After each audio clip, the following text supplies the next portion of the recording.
by ETP, it'll be on the event webpage. Please keep your microphones muted and your cameras off. As you're coming in, just switch them off as soon as you can. Thank you. And we'll start with, in just a moment, just let some people in, and then we'll start in a moment.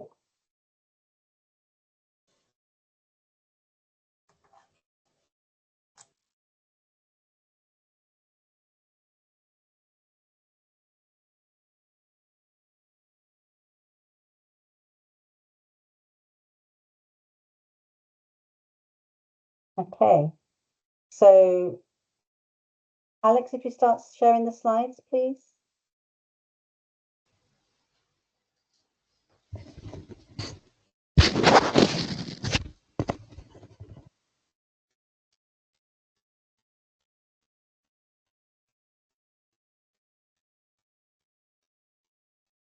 Perfect, thank you so much. Okay, so we'll get started. We have a lot to pack in today. So welcome ETP Hydrogen Innovation Program Showcase. Please just switch off your microphones and your cameras, and we'll be recording this webinar. So no swearing, please, and we'll share this on the webpage from the event webpage after the event. Next slide, please. So myself, Natasha Madeira, the ETP Business Development Manager for Hydrogen, and Prof. John Anderson is the ETP Hydrogen Theme Champion from the University of Heriot-Watt, and Ivan Kupi from the Scottish Government. He's the Hydrogen Regulation International Engagement Team Leader.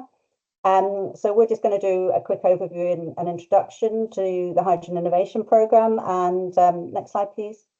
And then we'll move on to hearing about some of the Hydrogen Innovation Programme projects, and these are joint projects between universities and innovators. And then we'll go on to hear from the Hydrogen Innovation Funding Panel. So we'll have overviews from both the European, UK, and UK perspectives from CGEX, Scottish European Green Energy Centre, Innovate UK, and the Henry Royce Institute for the Royce Hydrogen Accelerator. And then we'll have a quick summary and reflections and an overview of the next steps from ETP and Scottish Government.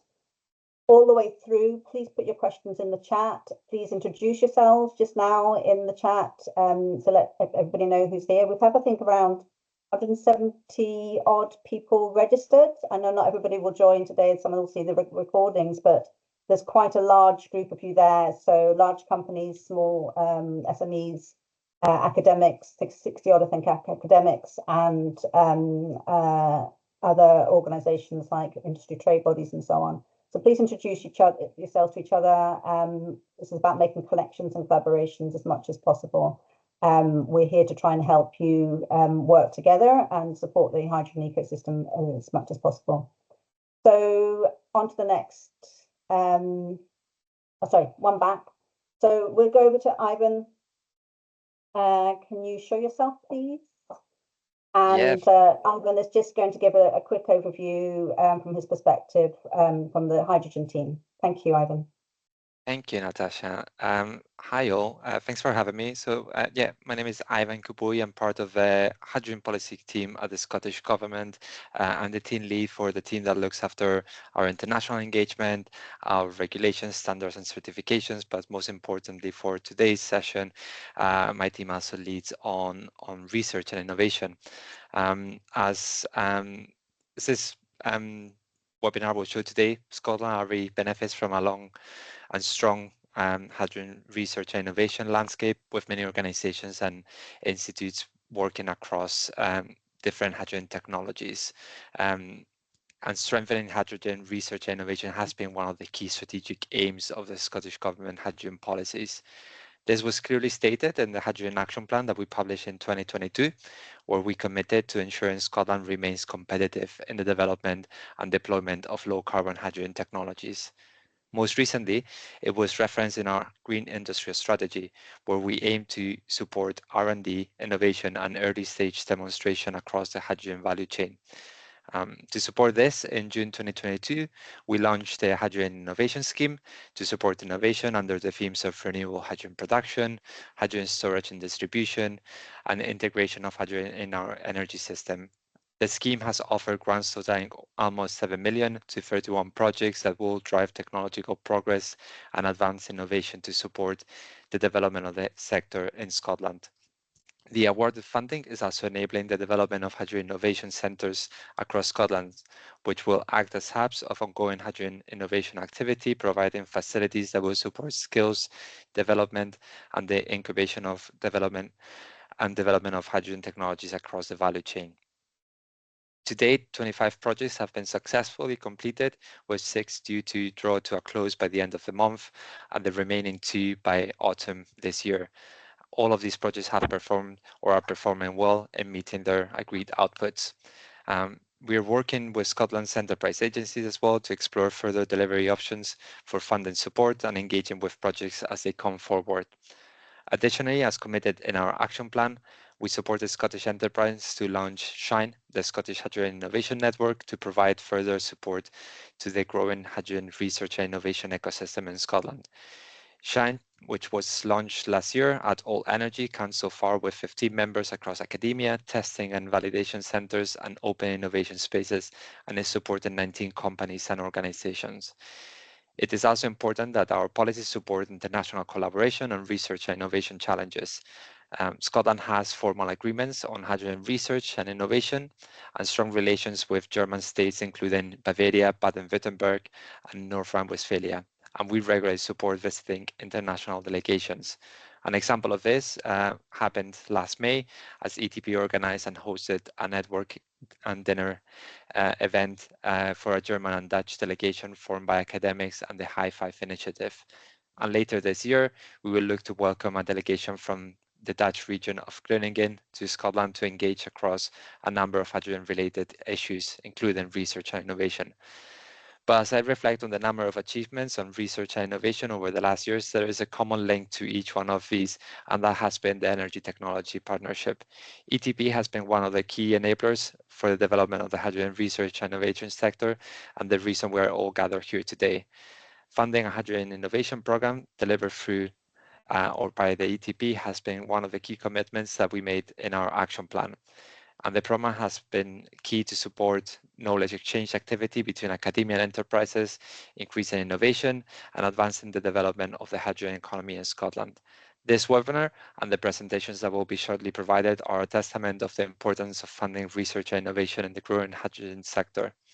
Ever since Scotland started supporting the growth of the hydrogen sector in the second half of the 2010s with projects such as the Orkney Surf and Turf or the hydrogen buses in Aberdeen, support for research and innovation has been the key pathway for project deployment. At this stage of development of the sector, where technological advances are still expected over the coming decades, it remains crucial that Scotland remains competitive in the global hydrogen market, and the program, the Hydrogen Innovation Program, is an important mechanism to ensuring that. Therefore, as the funding of the program comes to an end, we are really looking at ways at which we can extend the program to ensure that the important coordinating role that ETP and in particular Natasha have provided can be continued. And with no further ado, I look forward now to hearing from Natasha and the rest of the presenters today on the very exciting projects that we'll be talking about.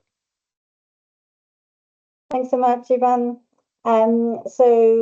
Just next slide, please, Alex.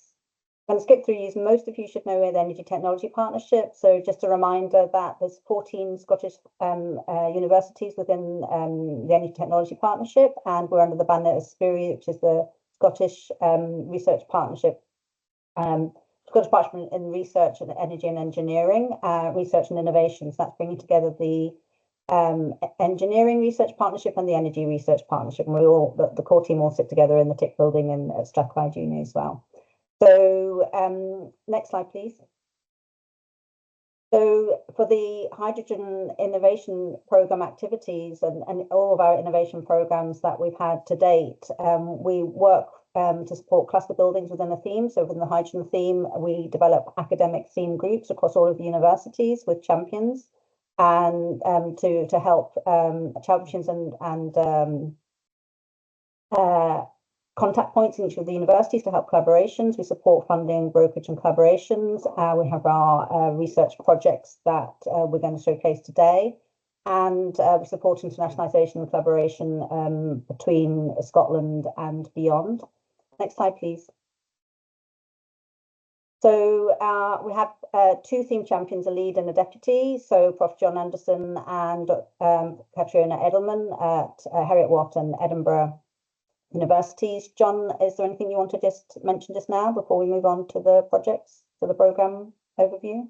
No, I think you're doing a very good job. Just to say what we are here to support the innovation landscape, very much so, both from working with obviously the Germans that we had over in May last year. A very nice workshop in September. We had over 140 people, and face-to-face, and also webinars that we're having today. Back to you. Thank you. Thanks, John. So next slide, please. So the academic theme group covers pretty much the widest range of hydrogen activities. And of course, these are all overlapping with other disciplines as well, as we're trying to integrate green hydrogen or carbon hydrogen into an integrated energy system.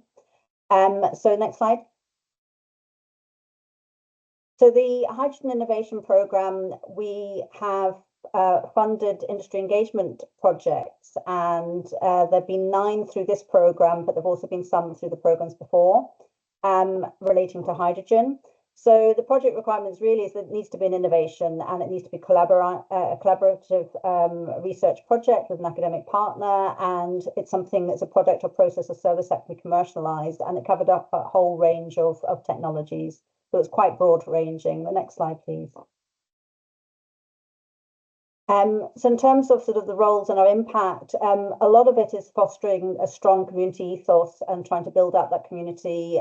We've mentioned some of the activities we've done there, the webinars, the in-person events, cluster building, join these groups with the academic theme groups and so on.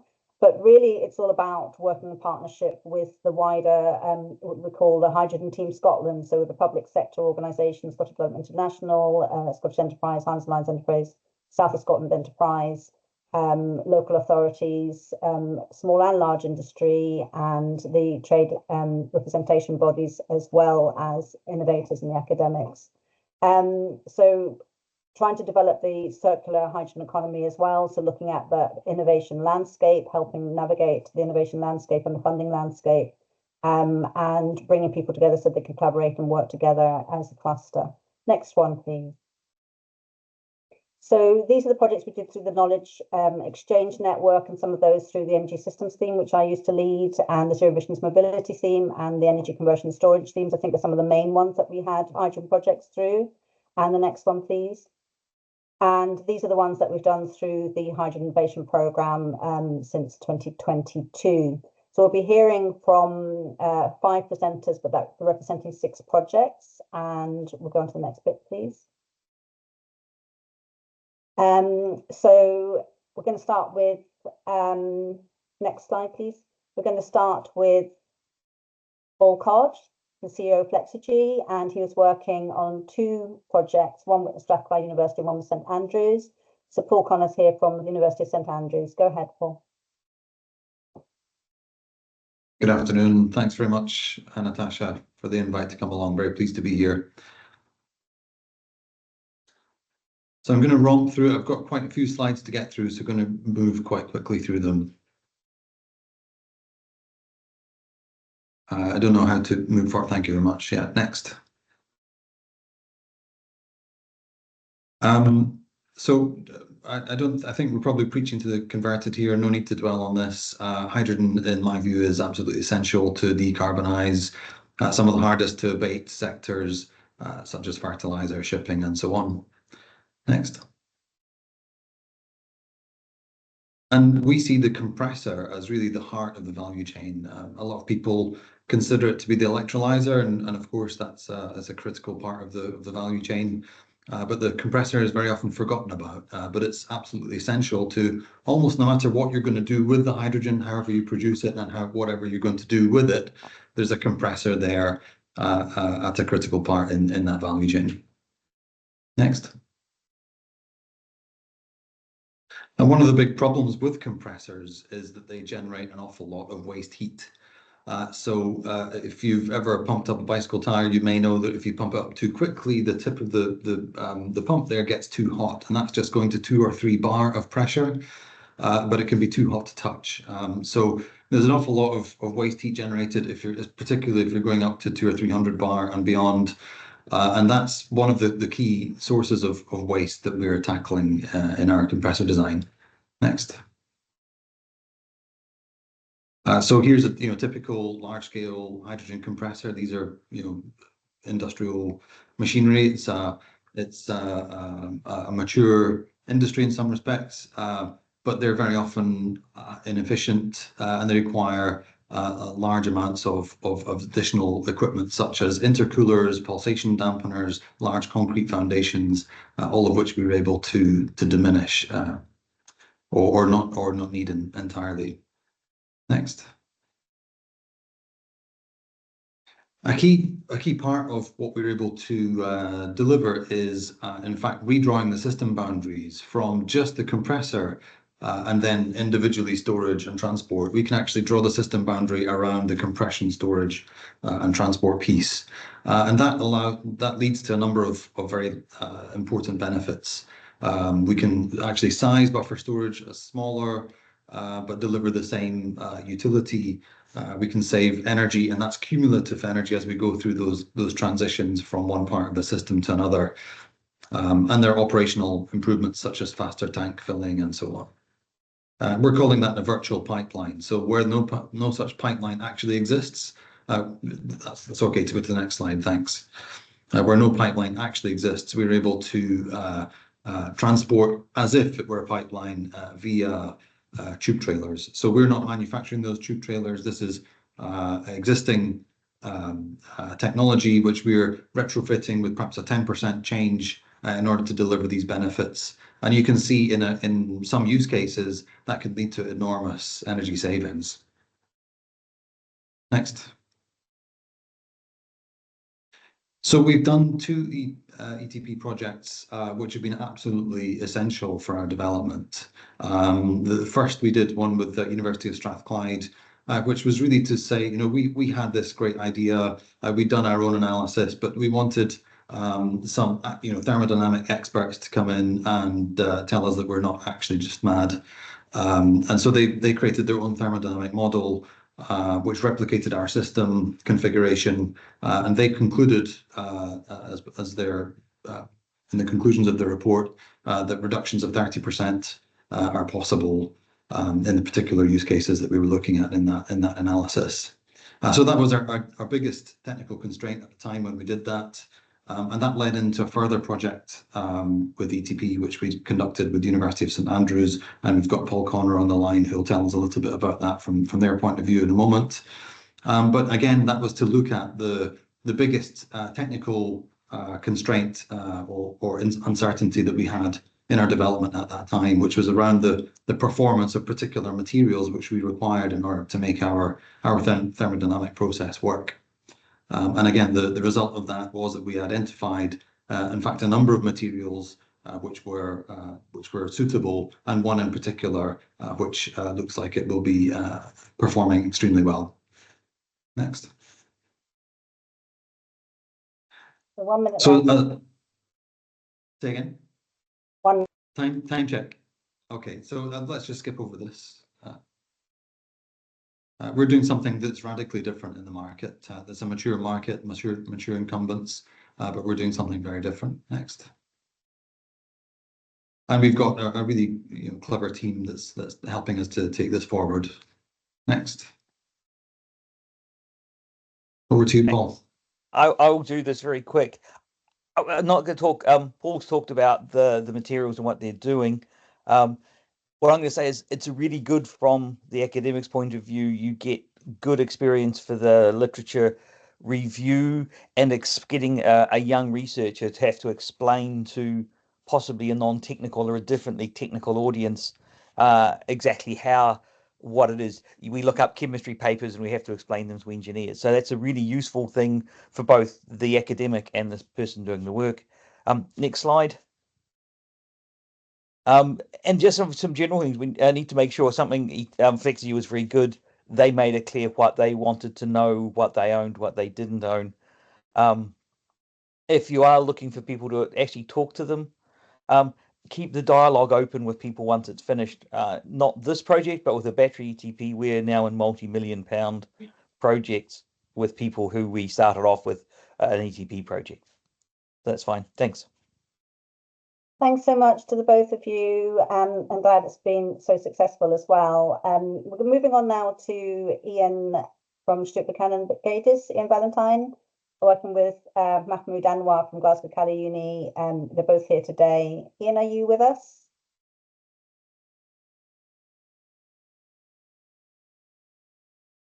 Oh, good afternoon, everybody. Sorry, I am here. Great, welcome to everyone. Dr. Anwar is also online with me, but I'll be doing most of the presentation. We could just cover off the next slide, please. Okay, the introduction to our project is fairly simple. We work in a valve engaged marketplace, and valves are used in just about every application in instrumentation. But however, at the moment, there are no set standards for hydrogen valves anywhere in the world that we're aware of. The expertise provided by Dr. Anwar has helped us set up a project to help us design and test our valves into a purely hydrogen market. So we've been working towards a UN 134 standard, which is due out later this year. And the testing has involved leak testing and embrittlement testing. So that's a kind of overview of our project. The testing has been completed and proved very successful, which is fantastic. We've also been in partnership with international gas protectors, and I think Graham Boyne is on the call as well. So between the three partnerships and the introductions provided by Natasha and the ETP team, we've managed to successfully produce and test our valve, our 6K needle valve, to the standard that we believe is going to be what is UN 134. You take us on to the next slide, please. Okay, so the project and the aim of the project is to be we are a Scottish manufacturer. We're employee owned, which you'll see on the slide, and we've been around since 1870. So the main aim of the project is for us to remain relevant in the marketplace going forward. The little picture in the top right-hand corner is a little brief of the setup that we use to actually test the facility. And as I say, the aim is to hit UN 134, which is the standard that's being developed. Fairly straightforward set of tests, guided by Dr. Anwar, thankfully. And as I say, it's proved successful. You can move on to the next slide, please. Okay, the innovation side of this is we've been manufacturing valves for a significant number of years now, and moving into the low emission valves and clean energy, renewable energy from what was an oil and gas traditional business. As I say, with the guidance and support offered by Dr. Anwar and the testing facilities that Glasgow Caledonian University have also supported us with, has managed to prove that our valves will not only meet the criteria of UN 134, but substantially surpass that. The testing criteria was done in conjunction with Glasgow Caledonian Uni, international gas detectors, and carried out by two of our graduates on site here at Stuart Buchanan. And you see a little picture there of Lewis doing some of the acid testing that was going through. So next slide, please. Okay, our marketplace is worldwide, and we have a little joke in here that we do everything from the bottom of the sea to outer space. We literally make valves and gauges for nuclear submarines right up to the space shuttle that you can see. But the transition of this business towards renewables is heavily focused on low emission valves, and obviously what we see is the next era, if you like, for Stuart Buchanan, and that is going to be into hydrogen. We export about 50% of what we manufacture to countries all around the world, and that is something we're getting more and more questions about. Can we make a hydrogen valve? The answer to that is yes, but we don't know what standards we're making them to. So this project has helped us get to that stage. Next slide, please. Okay, so I say the partnership, the introductions to Mahmoud or Dr. Anwar and Graham from International Gas Detectors was in partnership with Natasha. Hats off to her. The introductions that have been made to me into this business have been fantastic. I'm genuinely hoping and believing that the relationship we've built will become long-term partnerships for the future. The projects and the products that we've got on site here are all manufactured on site. So I say 96% of what we make is made from raw material, and the combined expertise by the university, by International Gas Detectors, the people we have on site has enabled us to get to a stage that we believe our valves will meet the UN 134 standards. That we just could not have done that without the expertise from all these people involved. Next slide, please. Okay, so looking on to the future, we want to invest in this business. As I say, it's been around for a long time, and I would like it to be around for a long time to come. We're investing in a new R&D team based on the back of this project. The R&D team will involve 4 of the existing design engineers and product manufacturers, machine operators on site, in conjunction with what I hope will be 2 new graduates that we'll bring on next year. We're also looking at just now an energy transition, a KTP project, which will take the next 2 stages. We have tested a 6K needle valve, and we're looking to do a high pressure needle valve and also a low emission ball valve. These will be 2 massive products for us. And as I say, looking at the worldwide picture, we could be the first company. This little company in Cosaith in Scotland could be the first company to actually be accredited for hydrogen valves. The R&D project is up and running, and we'll look more into that when the KTB funding hopefully becomes available next year. This all started, just to recap, through an innovation workshop organised by Scottish Enterprise. And what that allowed us to do as a business is to roadmap our future, products, processes and people, as I've put there, how we want to take our business forward, what our routes to market are going to be.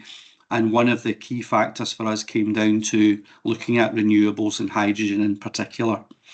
So going forward again, creating brand awareness, drive better profit in the business and growth, and we can only do that with the supports of others round about us. So that's what we're hoping to do.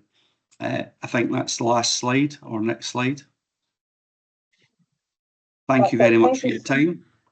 Thank you so much, Ian and Mahmoud, and to Graham as well, the dynamic trio, creating this project. Really short timescales, you had to finish it off as well. It's quite some delays with equipment as well. So well done for rushing that through before our programme ended this session. So we're moving now to Willem, who was working with Robert Gordon University, with James Dragunda and his team up there. Off you go, Willem. Yes, thank you. My name is Willem Bartman from Ladder Circle Mobility. First of all, thank you very much for the team at Robert Gordon University and ETP. Without you, I wouldn't be presenting here today. Next slide, please. So the problem we have, we need to look at the waste generated from certain activities. As a company that's working in a small scale green methanol production facility, we need hydrogen to produce green methanol, and then this green methanol can be used as a hydrogen carrier. So with the assistance of everybody involved, we sort of worked on a baseline for the electrolyzers, and this brings us to the next slide, please. Hydrogen right now is used in many industries, but if you take, for instance, the petrol and diesel production that's using grey hydrogen right now, if you change it over just to like the more sustainable green hydrogen input, you can save up to 35% of CO2 just in the production of fuels, which isn't the way to go, but at least you can see the potential there. Right now, we have a problem when it comes to electrolyzers, with only about 4% of all hydrogen produced in the world right now coming from renewable energy and well, not even renewable energy always, but from electrolyzers running on electricity. Next slide, please. So our work was to look at high temperature PEM cells. How will they perform regarding the use of a higher temperature water input? This makes the fuel cell in theory more efficient, giving you more yield at the same input level for electricity. So we've basically tested the system at 100 degrees Celsius, 80 degrees Celsius, and at room temperature using a varied, what do you call it? Next slide, please. Let me just double check here. So the actual equipment that we used is off the shelf things, which is ideal for PEM cells because you bring down the cost of the units. And for us, as a small scale green hydrogen production facility, we want hydrogen at a lower cost and not at the bigger amounts used. So the equipment used here is basically known to everybody in the industry, and we've evaluated the inputs with two membranes, naphtha and also PBI. Next slide, please. This is the unit that was up and running, where we tested the degradation and also the yield from the inputs and at the different temperature levels. Next slide, please. So what we found is there's huge differences between different membranes, given the higher temperature of the input water. We have sort of figured out a path forward regarding the membranes, but also the actual bipolar plates, where we can maybe now start looking at coatings to actually make this process even better, and especially for cost, benefit analysis, looking at the longevity of the units, which is currently a problem. And then the trade-off is it's a lower cost unit, which is for smaller scale productions like us, where waste is a thing. We can use the waste heat to actually power this process, bringing down again capital cost and efficiencies up, which is, I think, what the market needs just now. Next slide, please. So what we found that it does work for us using bio waste or biosolids as our input to produce green methanol. There's definitely synergies there to actually use the CO2 used produced by the process and adding it to hydrogen capacity to actually have an e-fuel component to our facility to actually up the yields as we go along. And we will look at further funding, hopefully, to see how we can actually develop this to the next level. And as always, we're looking at partners, collaborators to work with us. And so from a personal point of view, I do have a distaste for waste, and where we can find efficiencies, I think it's worthwhile looking into them, because at the end of the day, for the market, things have to be affordable, have to be practical, and have to be available. And I think we're on the right step for that. Next step, please. Thank you very much for everybody, and I look forward to your questions. Thanks so much, Willem and James, Jaguna, and Mahmoud as well, Faisal, I think as well, Vinos, all of you on the team. That again, it was another sort of rushed project with lots of delays with equipment as well. So well done for getting that done in time too. So we're moving now to Chris Dixon from University of Dundee, and his project is with the Dalhousie Estates. Off you go, Chris. Well, thanks so much. Yeah, so I'm Chris Dixon from University of Dundee. I'm a lecturer in engineering, and we actually did two projects over the last few years with a sort of local venture, and myself and Fernando and Jan were involved in the second project. I should also give credit to Steve Reynolds, who's here, I think, because he helped out a great deal with the first project and also sat in the background of the second project, although he wasn't named. So next slide, please. So just as an overview of the project, this is one of the the Dalhousie Estate sites. They've got quite a big set of land, and on this map we can just see where we're sort of interested in. So the sort of orange square at the top is where the site of interest is. This is a bit of land that they wanted to dedicate to a sort of hydrogen energy venture, and the grey bits are just where I identified some wind energy sites. And there's also a site called Stanicky, which is highlighted. That's of interest to the sort of centre of their energy hub. So the project really arrives in late 2021, 2022 from a memorandum of understanding between the estate. So that's sort of Lord Dalhousie and the Angus Council. Next slide, please. And just as a very broad overview, it was a very diverse project. They didn't have any one single theme. It was really based on refueling of HGVs. So hydrogen HGVs or compressed natural gas, but also with an EV charging station. But they had lots of different sort of sub areas. They had a really diverse idea of how they're going to develop this park, and they sort of gradually narrowed down what they could do and what was going to be most profitable. Next, please. So we did an initial project under the Ken scheme, and that was really just to sort of start turning the wheels a little bit. The estate wanted to get some numbers. They wanted to find out, what could they actually do? How much energy can they generate in terms of wind, solar, potentially hydro? There was a river running through. And we worked with a consultant, and really the focus was to build a sort of toolkit to give to the estate, so they could stick numbers into this toolkit and they could start to understand for themselves what they could do, what they couldn't do. The biggest thing that came out of that first project, really quite early on, was that the local grid is constrained, which I guess today would be obvious, but 3 or 4 years ago it wasn't quite as obvious that was going to be the case. So that really put a massive damper on everything. But we looked at one of the key things we looked at was how to generate a balanced amount of energy for the site. So what did they need in terms of solar and wind to give themselves a reasonable monthly energy yield, so they could start to agree with sale of hydrogen to HGV fleets, etc. Next, please. And we moved on to an HIP project, which is really what this is about. So we focused on making a sort of computational model. So really, how much hydrogen are they going to get from the different sort of schemes that we put in place? And we set up an anemometer on the site. We also got lots of data for the site.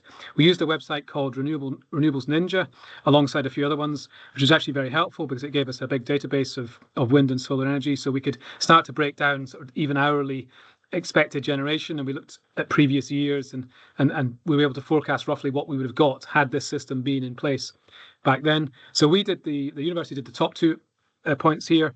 So we looked at sort of proposing a microgrid on the site. How would things look like? How would they be connected? What components did we need? And our partner, who was a sort of developer, they looked at more of the business plan. Next, please.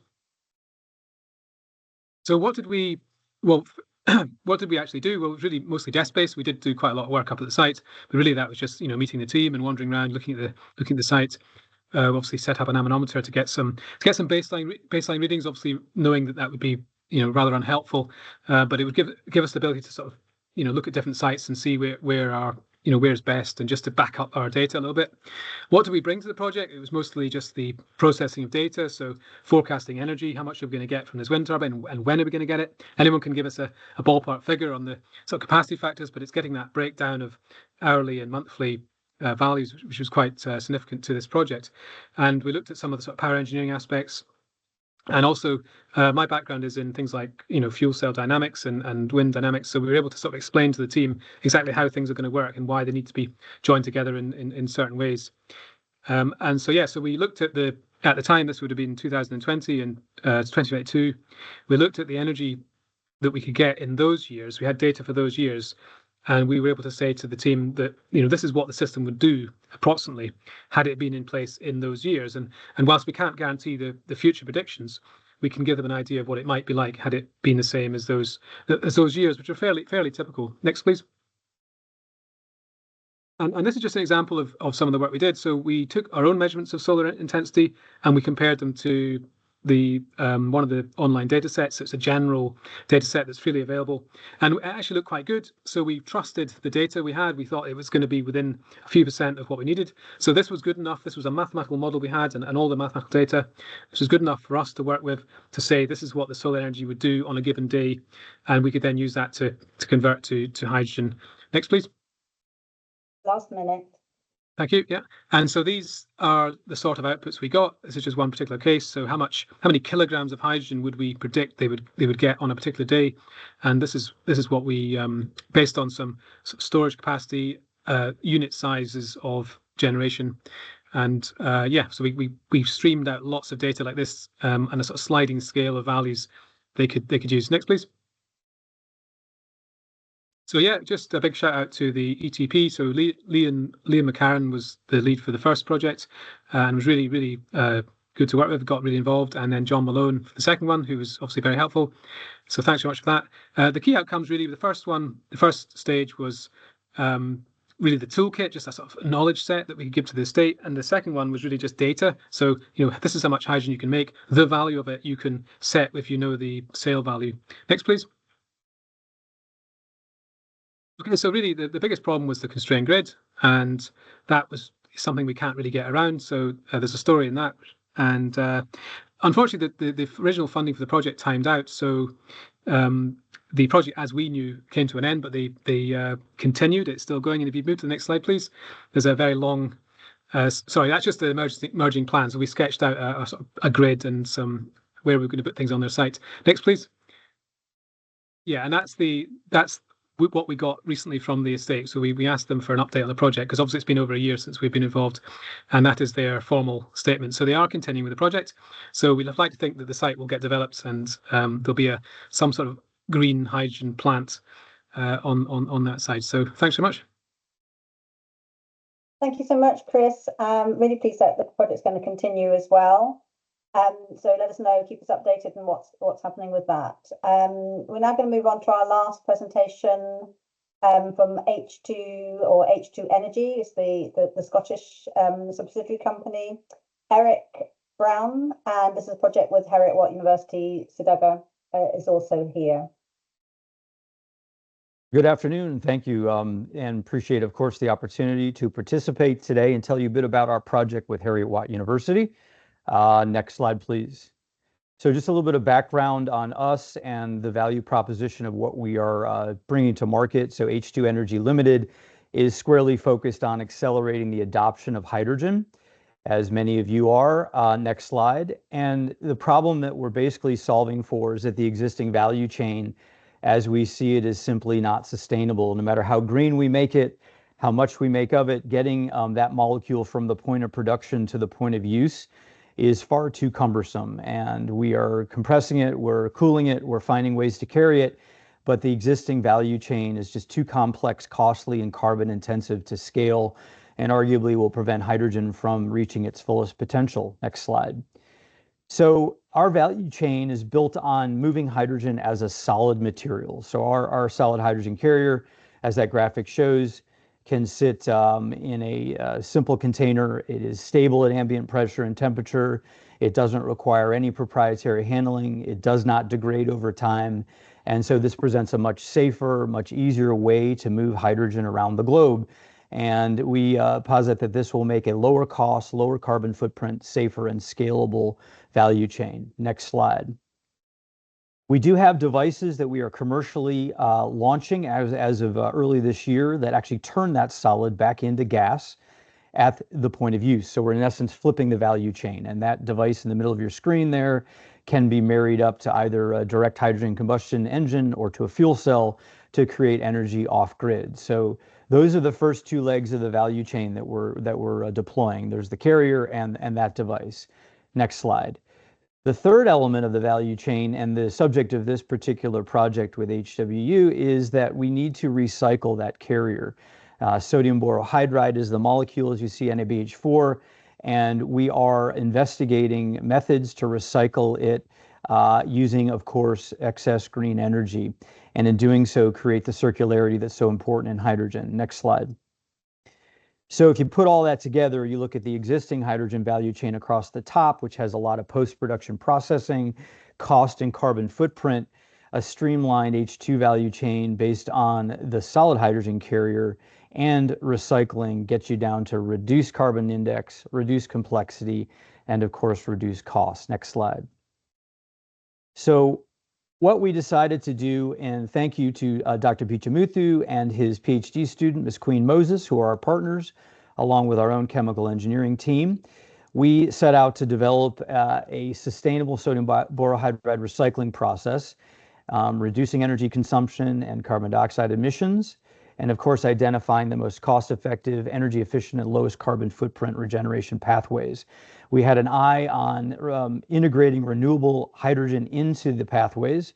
So obviously, this really serves as a way to capture green hydrogen, no matter how or where it's made, and really create, again, a way to store and distribute it in a novel way. And of course, always looking at the environmental and economic feasibility. Next slide. So the pathway is that you take a power source, you create electrolytic hydrogen, and whether you're natively synthesizing the molecule or whether you are actually recycling it from its byproducts out of our hydrogen release devices, this creates that circularity, and we really have an eye on the entire life cycle of the chemical sodium borohydride. Next slide. So some of the research questions that were salient is, what are the role of reducing agents? What are the products and byproducts in formation? I love William's statement, the distaste for waste. What do we do with those byproducts? How do we reuse those intelligently? And then, of course, looking at the influence of different ways to accelerate and or control these processes using catalysts and so forth and so on. Next step. Next slide, please. So our key findings and results. We did, in fact, do a full literature search on what is known about this particular recycling pathway, and we down selected to novel pathways with many fewer steps, showing lower energy demand while looking at high conversion efficiencies. And of course, scalability was one of our main goals. We did develop methodologies to integrate that renewable hydrogen production as part of our core goal. Of course, reducing the reliance on any fossil fuel-based hydrogen and supporting decarbonization goals. We did also devise some additional steps using novel catalysts, including metal oxides and nanostructured catalysts that would improve the reaction kinetics, again, lowering the energy intensity and increasing yields. And looking at that circular economy, really reducing energy consumption across the entire life cycle. And then we're proud to conclude that this chemical is in fact recyclable. It will serve as a viable hydrogen carrier. It's suitable for both portable and remote energy applications, particularly married to the devices that we've launched. And we also recognize the need for assessment of the carbon footprint and full energy cost. Next slide. So next steps to continue that techno-economic analysis and the LCA, we're already launching some efforts to do some simulated and predictive modeling around that. We really, from a market opportunity, are very aligned with Scotland's Hydrogen Action Plan to be a net energy exporter, but also a net hydrogen exporter, and the ability to move this chemical to your partners around the North Sea is very, very attractive to Scottish government officials, and really focusing on sustainability, circularity, and of course, job creation in country. We do intend to establish a demonstration facility in Scotland this year, ideally, and to do so, we're obviously in the all-important funding round right now, doing a Series A to fund a large part of this R&D on recycling in Scotland, and of course, looking at grant applications across the UK and European markets. Next step. And just lastly, again, next slide, please. Thank you very much, of course, to Dr. Pitamuthu, to Queen Moses, as well as to Natasha and the ETP team for this endeavor. And thank you very much for rounding out the presentations.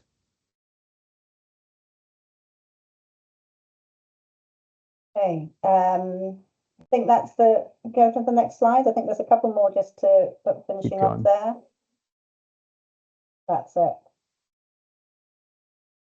And then the next one, I think that's it. Thank you so much to Eric and the rest of the team. We're now moving on to questions. I can't see any in the chat. John Anderson is going to ask a couple of questions just now, and please start putting some messages in the chat, and we're happy to ask them for you.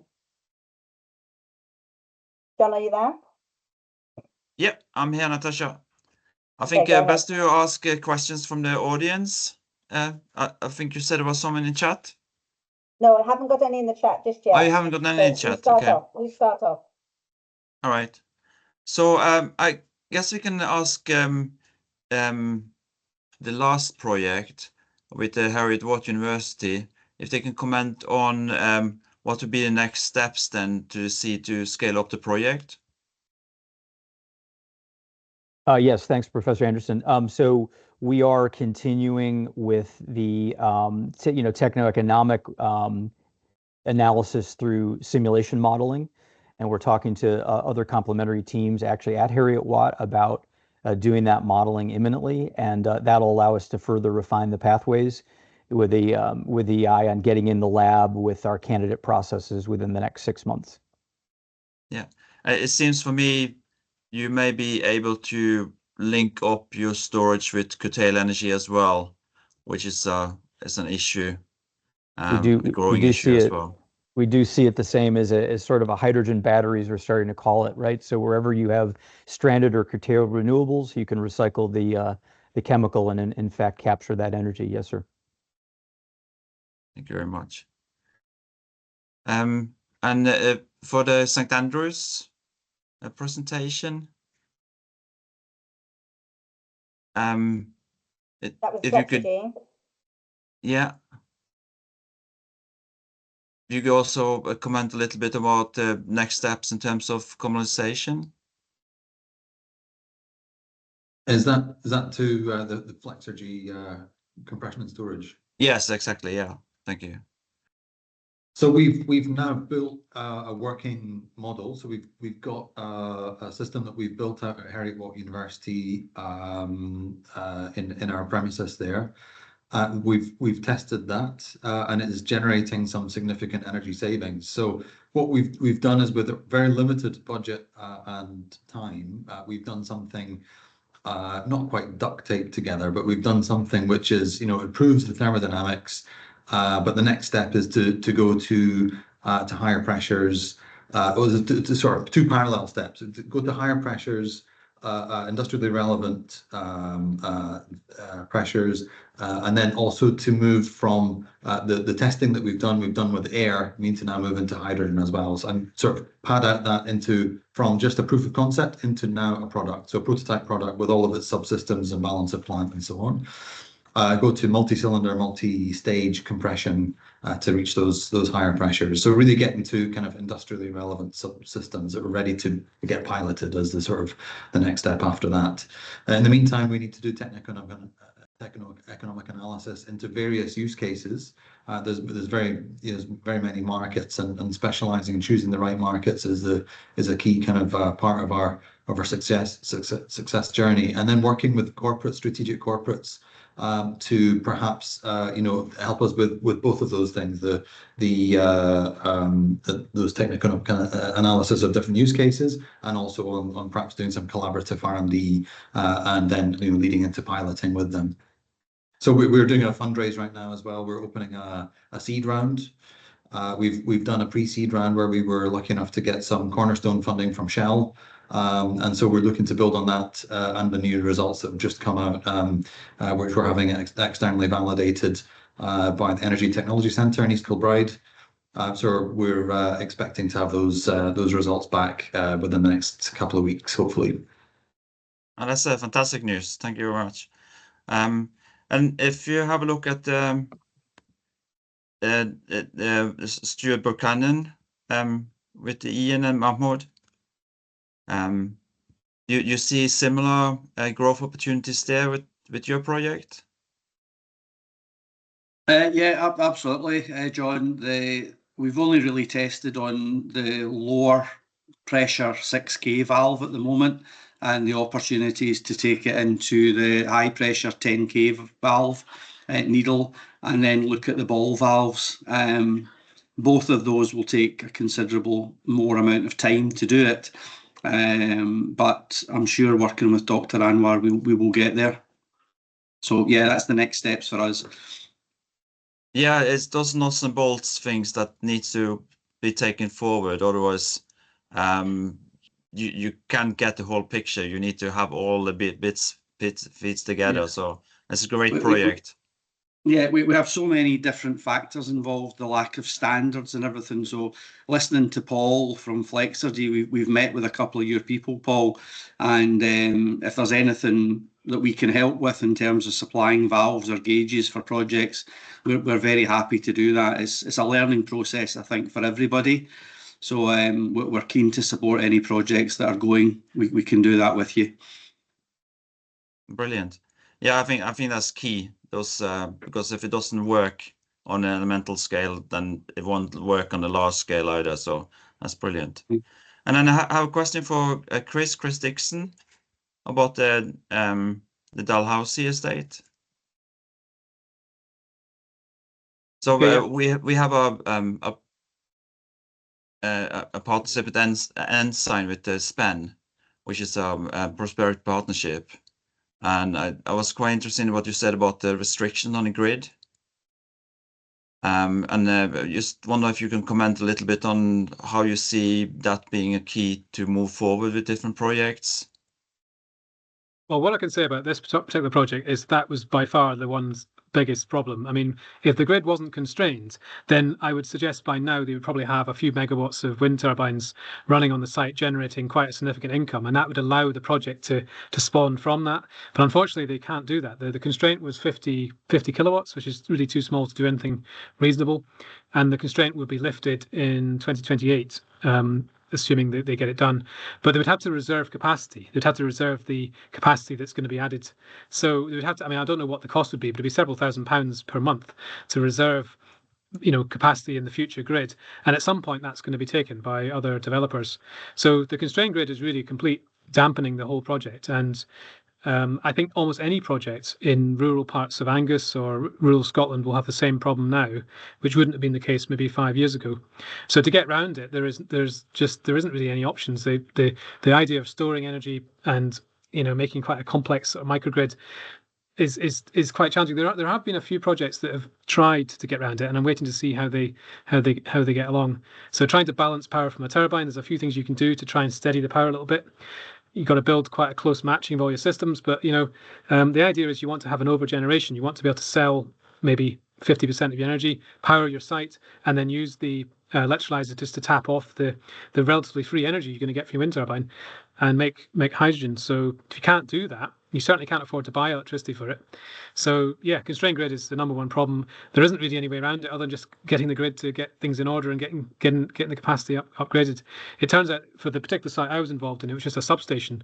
A nearby substation didn't have the capacity to take the power that we wanted, so they just had to replace it. But there's no urgent. It's all down to the grid policy. They've got their own set of agendas to go through, so they're not interested in one or two megawatts of generation. Yeah, I work quite closely with SPEN on that Scottish Power Energy Network, and getting your application in and tell the network that you're going to do stuff very early on is key to get the project forward. So yeah, thank you very much. I think, Natasha, we have a great showcase of the hydrogen innovation programs. We've shown from valves to compressors, electricity input, different storage in solids as well. So it's a very good program. Any questions from the chat? Nothing from the chat just now. I think we should wrap up and move on to the funding session. We'll have a Q&A there as well, so we can add in anything else that comes up for the Q&A there.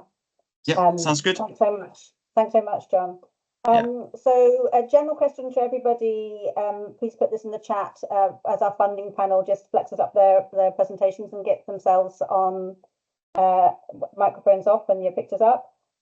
Just let us know in the chat if you are actively looking to apply for any of the funding calls that are coming up, and if you're looking for partners at all. So please just put in there whether you're interested or not. If you don't know which call, doesn't matter. But if that's what you're actively looking for, then we can work to support you following up from this. And please let us know what sort of partnerships and which countries you're looking to partner with as well, Europe and beyond. So we're going to go first to Richard, who's the energy transition specialist from CGEC, the Scottish European Green Energy Centre, of the Scottish Enterprise team. And we'll then move on to look at the UK funding with AVI and then a specific fund from the Royce Institute for the Royce Hydrogen Accelerator with Ian. Okay, off you go, Richard, if you are up and ready. Thank you very much, Natasha. If you can go to the next slide, please. The next slide as well, please. So today I actually have 5 minutes to speak about some of the potential funding opportunities in the area of hydrogen that you might want to keep an eye on in the next 12 months. I'll touch upon 3 programs, all of which have one thing in common. That is that they generally include collaboration with partners from different countries. While they have this in common, they are all actually slightly different. Next, please. The largest of these funds I'm going to talk about is the Horizon Europe Fund. This is actually the largest research and innovation fund in the world, and it has a 95.5 billion budget, which cuts across about 7 years. We're halfway through that funding period at the moment.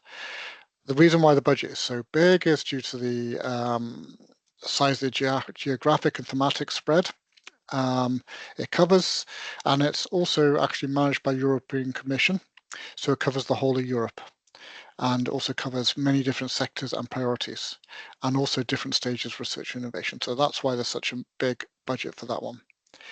It's important to highlight that the UK joined the programme again in 2024, so Scottish organisations are eligible to apply, as they have been in the past, both as a lead, as a coordinator of a project, also as a partner. As I mentioned, the programme covers different priorities, and I want to highlight 2 things in particular. First of all, within the main Horizon Europe programme, there's a specific challenge on climate, energy and mobility. This is worth looking at. It's not the main part of the programme which focuses on hydrogen research and development, but there are still some funding calls which may have a hydrogen dimension in them, or be supporting other technologies which may be of interest. The next launch of the funding calls in this area will be in May, with deadlines expected around September 25 or early 2026. The second area I really want to highlight is a clean hydrogen partnership. As the name suggests, this is the main area which covers hydrogen projects, including the areas of hydrogen production, hydrogen storage, transport and distribution, hydrogen heat and power and transport end users, and also some of the cross-cutting activities. These funding calls are actually for the Clean Hydrogen Partnership published annually, usually in December or January, and the turnaround is shorter than the main Horizon programme, with submissions required in April. So there is a call just about to really close the next few weeks. An example project which has been funded is the Hydra project, which is diagnostic tools and risk protocols to accelerate underground hydrogen storage. This is actually a €3 million project, involves the University of Edinburgh, which is why I'm mentioning it. And it was actually led by the University of Bergen and involves 7 other funded organisations. The project just started in January and will run until 2028. So that gives you an impression of the size and scale of some of these projects. One thing that both these parts of Horizon have in common is that the funding calls are very targeted, with each one looking at a specific challenge which needs to be funded. The European Commission usually in the call documents outlines the scope, scale and expected impact of each project which will be funded, and there's usually between 1 or 3 projects funded per each call topic. So that's a 2.5-minute overview of Horizon Europe. If you move on to the next, please. The second programme I'd like to highlight is the Clean Energy Transition Partnership. It's funded through both a combination of Horizon Europe funding and domestic funds. Scotland has been involved since the beginning of this programme, and we expect to be involved in the next funding call, which will be launched in the upcoming months. The ETP, which is also how it's known, involves 30 countries, including some international partners like Canada, and focuses on 7 different areas which support the energy transition. I'm highlighting this because there's a dedicated one on storage technologies, renewable fuels and CCUS. The programme is again collaborative, but the call is actually broader and more flexible than the Horizon calls I mentioned previously, with the module on hydrogen and renewable fuels including a broad list of about 12 target areas. The details in the call are not so granular as the Horizon calls, so again there's more interpretation down there. And it's worth noting that each funder involved has its own rules, and for Scottish projects, an example of that is that only universities and research organisations can only be involved if there's another Scottish company involved requesting funding in the project. So there's definitely a key for from the academic side and the business side collaborating there. The other difference between this programme and Horizon is that more projects will be funded in each area, and also it's a two-stage application process, so it's not quite as arduous. I'm the lead for this programme, so if you have any questions about it, please just get in contact. And can we just move on to the next one, please? And finally, the last programme I want to mention is Eureka Eurostars. This one is really specifically targeted at small and medium innovative businesses. It's like CETP, as it's a combination European and domestic funding. The source of the funding is from. The UK has been involved in the most of the funding calls. It's missed out on the last one, but we expect it to be involved in the next one. It is a smaller programme which supports smaller projects. And again, it has some international countries. The Eurostars supports projects across all sectors, so it's not thematic. You pretty much propose, if you're for the health sector or as we are hydrogen here today, you propose your own area, but it tends to be for projects in the area starting around technology readiness level 4, moving to technology readiness level 6 to 7, and so we're talking prototypes. And just to finish off there, the maximum funding for a grant from the UK is about €360,000. Which is 60% grant rate as well. Other international partners will have their own rules there. And if you just move on to the next slide, which I'm not really going to speak to, but I believe you'll get a copy of these. This is a link to all those funding programs, and the bottom one on the left-hand side is where the Horizon calls will be all published, and some contact details. And also, if you are interested in Horizon Europe, there's some travel grants out there, including to the upcoming Info Day. Thank you, Natasha. Thanks so much, Richard. We'll just move on to Avi from Innovate UK Business Connect. Are you there, Avi? Hi, everyone. Yeah, thank you, Natasha. Good afternoon, everyone. I'm Avi Carell, a knowledge transfer manager for clean energy at Innovate UK Business Connect. I lead Hydrogen Innovation Network. Next slide, please. The Hydrogen Innovation Network is a cross-team, cross-sector effort to bring hydrogen community together and to support with increasing the uptake of low-carbon hydrogen. And we've been doing various activities to bring the community together, but also to share best practice and enable knowledge sharing. We've done hydrogen myth-busting webinars quite recently and podcast. We also do innovation showcases. Just last week, we had green hydrogen demonstrator, UK solar power demonstrator event. So we do collaborate with different organizations to enable that knowledge sharing hydrogen community activity. And we also support with other IUK programs and activities. Next slide, please.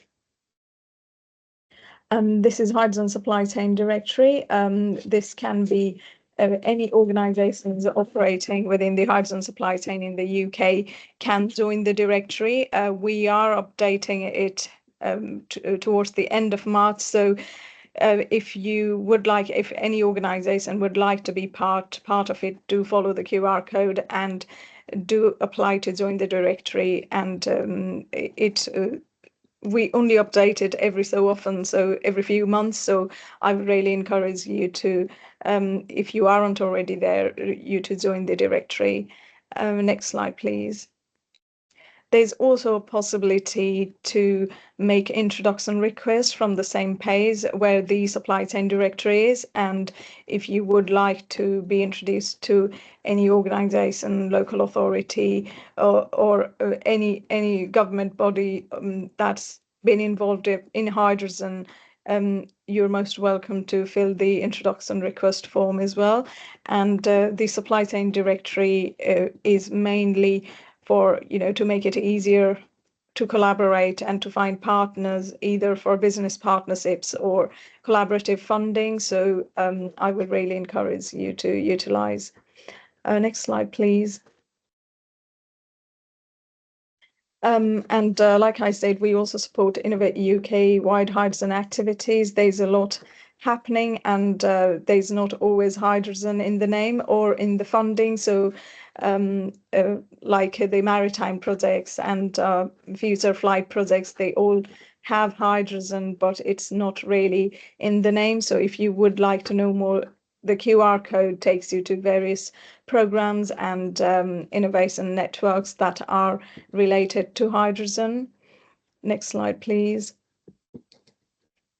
And we also support with other activities, like I mentioned, Global Business Innovation Program is for international partnerships. We do take cohort of UK companies to different countries where they can explore market opportunities.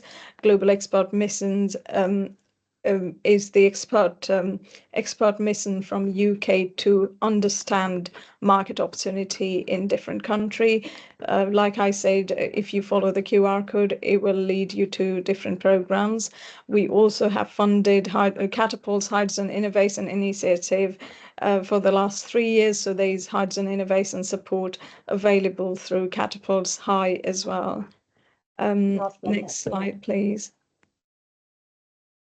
And Innovate UK Innovation Exchange Programme is also a cross-sector programme that helps to solve different challenges in net zero sector, not just hydrogen sector. So within the supply chain as well, if there are any challenges or any challenges, technical challenges related to net zero transition, we do reach out to innovators. We have a network of all UK universities and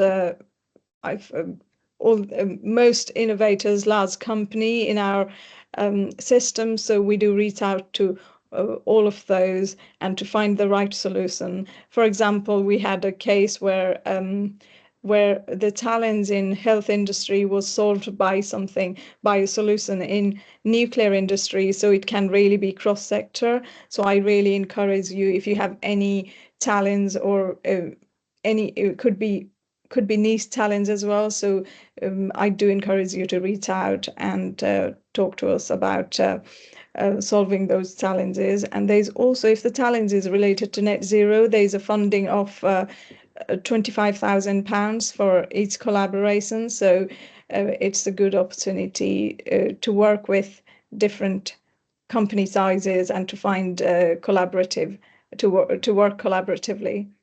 Next slide, please. Yeah, thank you very much. And if you have any questions or any support that you'd like, please do reach out. Thank you. Thanks so much, Avi. So the last one on our presentations is Ian Johnston from the Royce Hydrogen Accelerator. Ian, off you go. Thank you, Natasha. Good afternoon, everybody. So as the introduction says, I work at the Henry Royce Institute, and in particular the Royce Hydrogen Accelerator, which is an initiative. If you move to the next slide, please. Thank you. So for those of you who are not aware of the Henry Royce Institute, just to highlight a few things here, it's the UK's National Institute for Advanced Materials and Research. We're funded by the UK government via EPSRC, and we provide access to the latest facilities and capabilities. We have an 8-floor hub based in Manchester, but we also have many partnering universities across the UK, including the University of Strathclyde. Next slide, please. So in terms of the Royce Hydrogen Accelerator, we split it into 4 clear sections with the ultimate goal of introducing R&D opportunities to an investor base. And that investor base can range from angel investors up to sovereign wealth funds and everything you may find in between. In terms of our team, in covering these 4 sections, so we seek, some of you I may have met already in this call. So we're scanning the UK landscape across academia and also early stage startups. We look to evaluate, So we consider if the technology is competitive, viable and scalable, and also at the same time identifying where that investment that we want to bring in can contribute to the development that may be required on that commercialization journey. The support, we want to be agile in the support to help the translation into investable opportunities. And the facilitate, I've already mentioned, we ultimately want to introduce the propositions and opportunities to our investor base to bring in that private investment as soon as possible. Next slide, please. So hopefully some of you may be familiar with this type of timescale. This is a recognized route to investment, starting from the research and TTO disclosures up to Series A, Series B and beyond. If you go to the next slide, just to bring up a little bit more, thank you. So in terms of the types of investment that you will find here is around up to pre-seed. A lot of that research will rely on public money. And then as you go over to pre-seed and seed, that's when you want to bring in that private money. However, what you may find is that there's something called a valley of death, where the public money starts to slow down and the private money hasn't quite picked up. This is a particular area of focus for the Royce Hydrogen Accelerator. We want to bridge the different stepping stones to help you on your journey. If there's ever a gap in your stepping stones, then it ultimately could be the end of your journey. And we want to help entities and research and startups the whole way along this journey, from TTO disclosures up to Series B and perhaps beyond. Next slide, please. So there's multiple ways that we can offer support. Just to quickly go through these, I have my email at the end, so please email me and ask for more details afterwards. So I've already mentioned the investment to bring in investors as early as possible.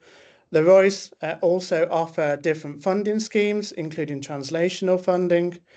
We have Royce access schemes to have access to the equipment at the Royce Hub in Manchester and also the partnering universities. We're working with people like Conception X to upskill the researchers to be able to put on that business hat at the same time to develop the company. We're partnering with innovation parks, hubs and labs. So we want to signpost people to different entities around the UK, which are developing hydrogen ecosystems. We ourselves can have many links now across the ecosystem. We're also looking at various commercialization routes. Quickly on this, we realize that not all academics want to go on a spin-out journey and want to stay in academia. We're now exploring different routes where we can utilize the IP being generated by university and academics, whilst perhaps the academic can stay within university. And the last section there is perhaps one way that can be utilized is utilizing venture builders. The next slide, please. So this is a slide where you can take the QR codes just to highlight a couple of schemes in slightly more detail. We, as the Royce Institute, has now launched the ICP, Industrial Collaboration Programme, that launched on Monday and will close May the 12th. Here, 130k is available for a translation between an academic and an industry partner. We've been able to ring fence previous projects on this for hydrogen, putting in around about 3.5 million over the last few years into hydrogen projects. The second half of this screen is a little bit more information on the Royce access schemes. So here, researchers and students can apply up to 10k. SME access can be applied up to 25k.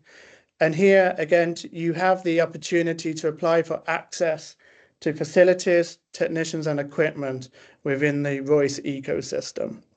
As you may well imagine, some of that equipment can be utilized for hydrogen projects. Just finishing off now. Yeah, last slide. So yeah, here is my email. Again, another QR code for anyone who can go to the hydrogen pages at the Royce website. I encourage anyone, if you have any questions, please drop me a line.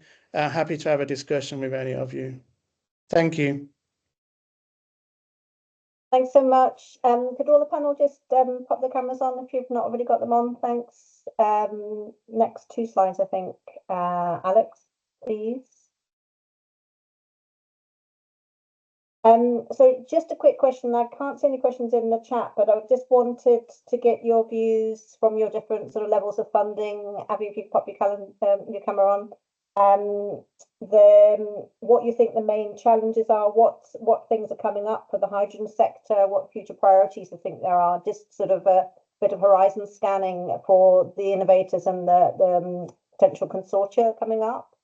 If you have any inkling, I know you've got an event on Monday, Richard, looking at European funding and a peek into the next funding round as well. So if you've got any comments on what's coming up and what people should be trying to aim towards before the calls are announced, please.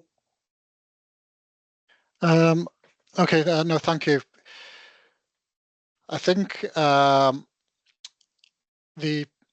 challenge is actually finding the right timing for the opportunities and how that is aligning for what research you want to be doing. I think that's the big one. That's why you've got to keep an eye on the various national and international funding opportunities. So whereas I might talk a lot about Horizon or the Clean Energy Transition Partnership, it is about that whole package. So I think it's monitoring what is coming up. The event which I'll be talking about, we'll be looking at a number of open calls, more flexible calls like the Clean Energy Transition Partnership and Eureka Eurostars and some of the other offerings from Innovate UK. So Monday the 31st, I think. Monday the 31st. There is a link in the chat. I think it's a little bit further up. And they'll be looking at the main Horizon Europe program. So there is hydrogen opportunities in there, but it's going to be not as many as there are in the main program, that hydrogen partnership. So what I would do is just try and keep in contact with us, with CJEC and other people within Scottish Enterprise working on that European side of things. If you have a project coming up, sometimes we get the early viewing of these work programs and we try to share that information with you. So while there's nothing immediate on the hydrogen side from the hydrogen partnership, come maybe September, October, we might be looking at a wee leak again and see what's coming, and we'd be able to share that early. So you're not waiting. That's the other thing, not waiting for the actual launch of the call. It's getting that early insight. And the other thing, Natasha, is the other challenge is often finding partners. So speak to the people. If you're interested in this type of funding, speak to the academics you're working with already or those connected, and try to raise your profile, being, putting profiles up on brokerage events or just speaking at other events where they might be discussing European funding as well. Abby or Ian, do you have any other comments? Thanks, Richard. At the moment, we will have support programs for next year, but we don't know about the funding yet. There will be targeted funding on areas where hydrogen will be used, like for next year or this next financial year, but this year we'll be focusing more on industrial decarbonisation and sectors where hard to abate sectors. But otherwise, in terms of funding, there are some funding calls open, like without hydrogen in the name, clean maritime demonstration competition. And so I have to look for some opportunities that are in different end-use sector for hydrogen. Thanks, Abby. Ian, did you have any insight? Yeah, I think maybe one thing I'll highlight is that we're now scoping a new funding call that we hope to launch this year. Again, it's really working at the interface incorporation, so to go into that incorporation world. And we really want to offer some funding to de-risk, to help get over that valley of death. It's really important to de-risk, to bring in those investors as soon as possible. And we want to be as flexible as possible, so that de-risking can be both on the business side and also the technology side. And our vision is that you can utilize these funds to gain information that you're going to put straight into your pitch deck. That's excellent. So between this team and also Valentine Villman from Scotland Europa, I've put the contact details in the last slide of this pack that you'll be getting as well. And just to highlight, so it's Conor McGinley as well that Richard has put in as the national contact point for Horizon Europe. It used to also work CJEC too. Some people have already put their comments in the chat about looking for partnership, looking for funding. If you haven't done so already, please put your name down to say that you're interested. And then everybody here in the team can see that and follow up with you, and people follow up with each other. We're just going to move to the last next step. So thanks so much to the panel. It's really good of you to join us.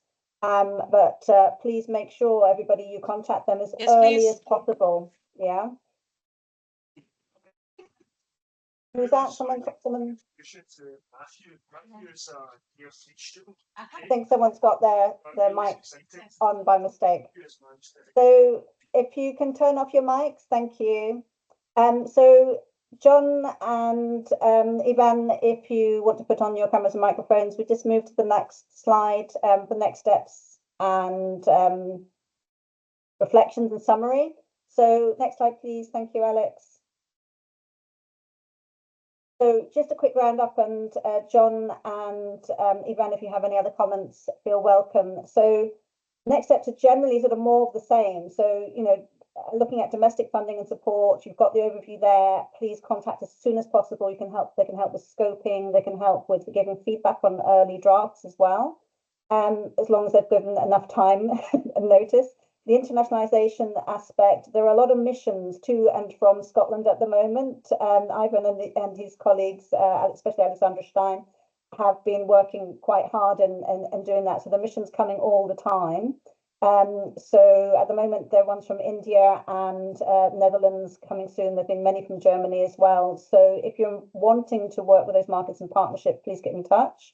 Also, in terms of the funding call support, international funding, Europe and beyond. So there are any calls further than that. Some of them, sometimes we have sort of the dual UK, Australia, UK, Canada type calls as well. So let us know if you're interested in those and get in touch.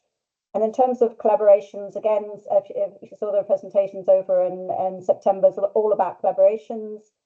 Sort of community initiatives and things like that. So I'm coming to you from my little Zen garden. I'm sort of calling that my zero emission network garden. And when we had the event, some of our innovators in the session D, Wilhelm from Ladir and Tobias from Flexergy and Alex, my former colleague from Zero Emissions Mobility, talking a lot about community initiatives.